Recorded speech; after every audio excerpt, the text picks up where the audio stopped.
Well, when I first heard about the URS projects, I was extremely interested because I heard that they were about urban acupuncture, and I think that's extremely interesting and important.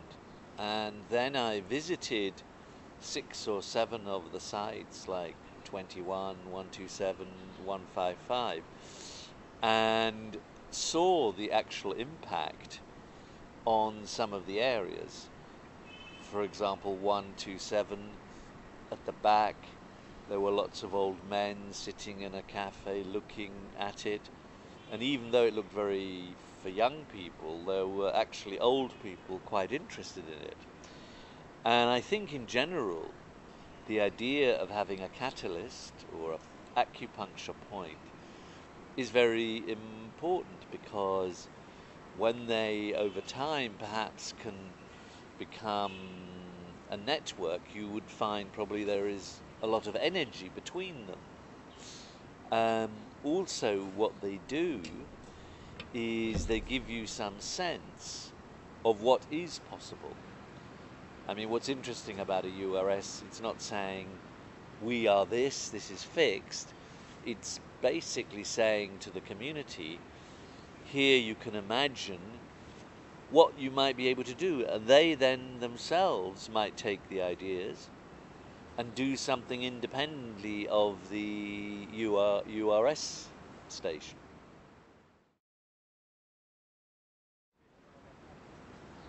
Well, I mean, the URS are quite small projects in the context of the totality of Taipei, and sometimes certain people look at them and immediately understand what they are about, but some people perhaps don't really know why this is happening.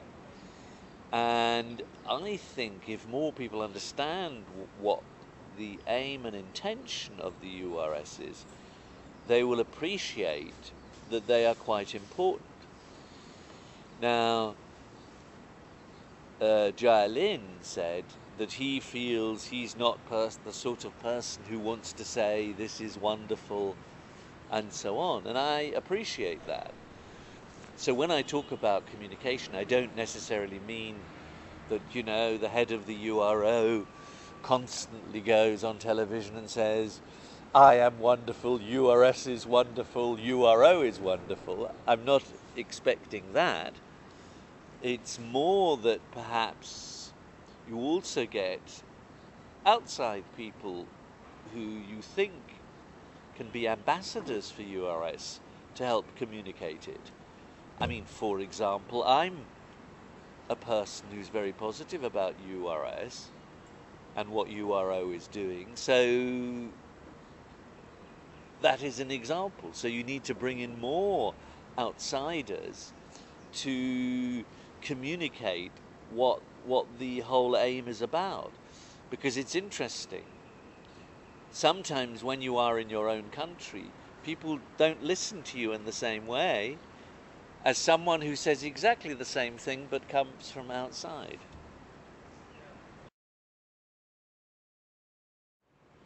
Well, I think the 2 issues that I think are important for URS is one, in an ideal world, there should be more.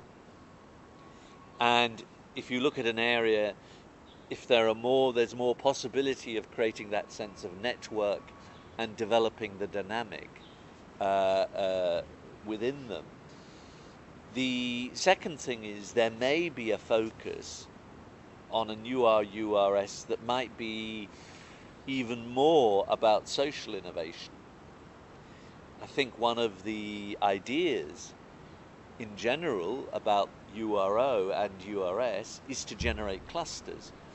And I think somewhere it would be good to have a cluster grouping of social innovation organizations.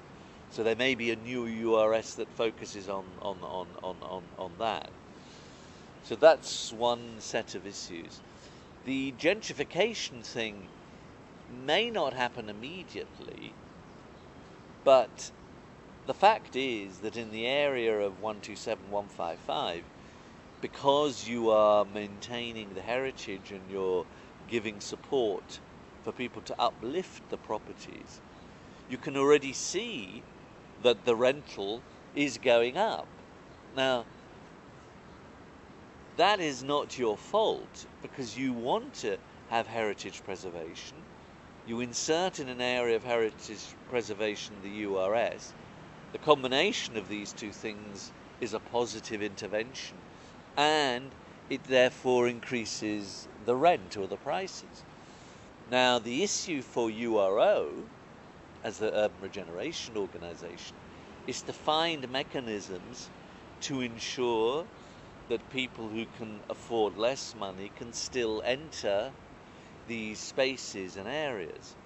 Now, that might be achieved in a number of ways. For example, it could be that there is social ownership of some of the structures, in which case, or public ownership, in which case you have a greater choice to decide, do you give it to what you consider the most important organisation, or the organisation that can pay you most rent? I mean, the thing about gentrification is good and bad. It's a question of always watching it. Is it still positive, or is it turning into the negative? When it's positive, you then go with it. If it begins to turn into the negative, you need to respond.